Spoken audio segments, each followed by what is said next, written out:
James always felt intimidated by English. Growing up in Osaka, he had studied the language in school but never truly engaged with it. It was just another subject to pass. Years later, when he landed a job at a multinational marketing firm, English was no longer optional, it was essential. During his first week, James was asked to introduce himself in an international team meeting. As he spoke, he stumbled over his words, mispronounced simple phrases, and felt everyone's eyes on him. The experience left him shaken. His manager reassured him, saying, "Don't worry, James. It takes time to improve." But James couldn't shake the feeling of inadequacy. Over the following months, his struggle with English began to affect his performance. He avoided speaking up in meetings, delegated important tasks involving clients to colleagues, and even skipped company events. Each time he faced English, he felt paralyzed by fear and embarrassment. One day, his manager had a candid conversation with him. "James," she said, "your marketing skills are excellent, but your communication in English needs improvement. We're here to support you, but you need to take action." That night, James sat at his desk, wondering if he could ever overcome his fear of English. He knew he had to try, but how? Determined to change, James began researching how to learn English effectively. He found an inspiring video titled, "How I Mastered English in a Year." The speaker outlined 3 tips. Immerse yourself in English, practice daily, and make it fun by tying it to your interests. James decided to follow this advice. He wrote down a plan. Morning: watch the news in English for 10 minutes. Afternoon: listen to podcasts about photography, his favorite hobby. Evening: practice speaking with an online tutor. The first few days were difficult. Watching the news felt overwhelming. There were too many words he didn't understand. Podcasts seemed fast, and his tutor had to correct him constantly. Despite this, James kept going. His first breakthrough came unexpectedly. While listening to a podcast, he understood a full sentence without needing to pause. It was a small victory, but it motivated him to continue. He started carrying a notebook to jot down new words and phrases, looking them up during breaks. For the first time, James felt a glimmer of hope. Maybe, just maybe, he could do this. James knew consistency was key. He created a strict routine to incorporate English into his daily life.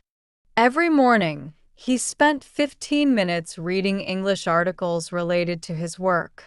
He highlighted difficult phrases and practiced saying them aloud. His colleagues noticed his effort and encouraged him.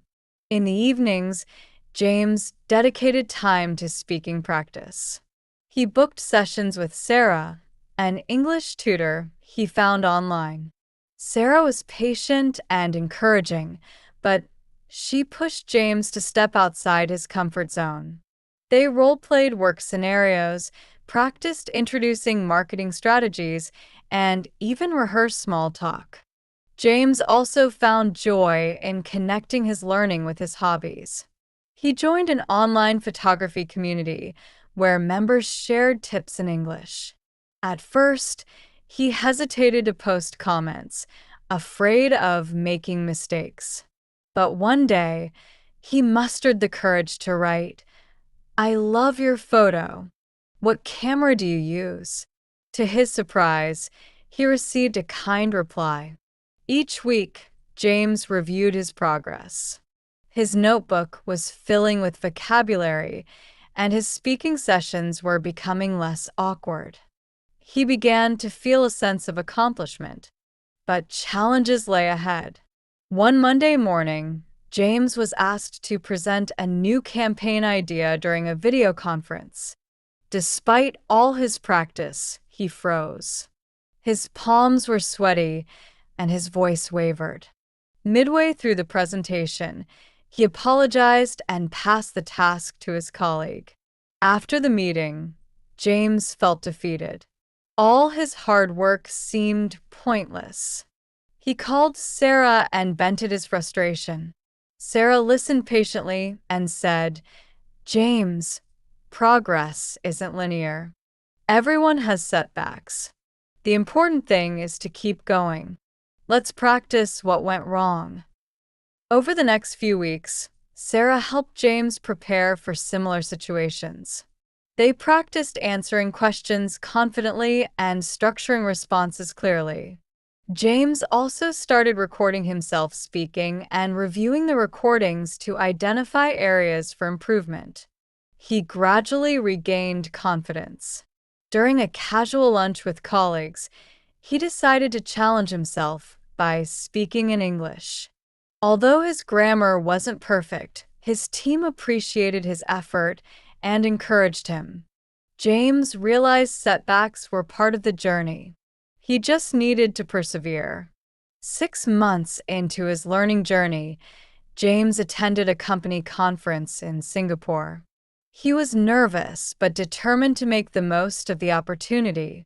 During a group discussion, one of the clients asked for his opinion on a project. James took a deep breath and spoke slowly. He shared his thoughts clearly, making eye contact with the group. To his surprise, they nodded in agreement. "Great idea, James," one of them said. His confidence soared. Later that evening, James attended a networking event. He introduced himself to professionals from different countries, talking about his work and even sharing jokes. By the end of the night, he realized he had held multiple conversations in English without fear. This experience marked a turning point.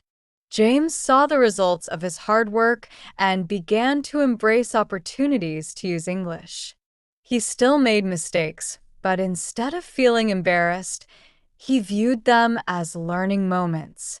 James' newfound confidence in English began to transform his career.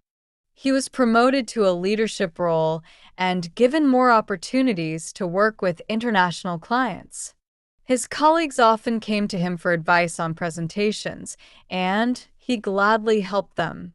Inspired by his journey, James decided to mentor new hires at his company who struggled with English.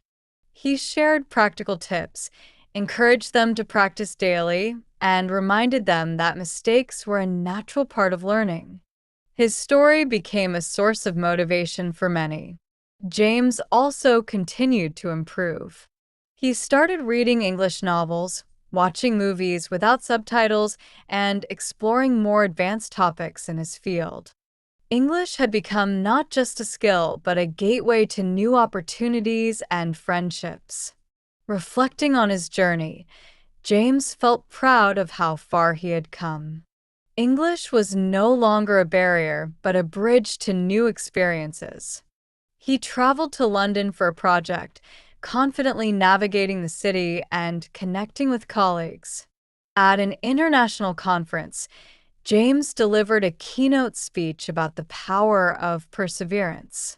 He shared his story, encouraging others to embrace challenges and believe in their potential. James' journey wasn't just about learning a language.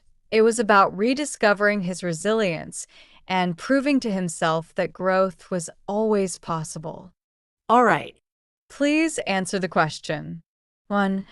Why did James feel intimidated by English at the beginning of the story? 2. What 3 tips did James learn from the video titled, "How I Mastered English in a Year"? 3. What hobby did James use to make learning English more enjoyable? 4. How did James overcome his fear after freezing during his first big video conference presentation? 5. What was the turning point for James at the company conference in Singapore? 6. How did James help others struggling with English at his company? Please leave your answers in the comments below and see how much your listening has improved.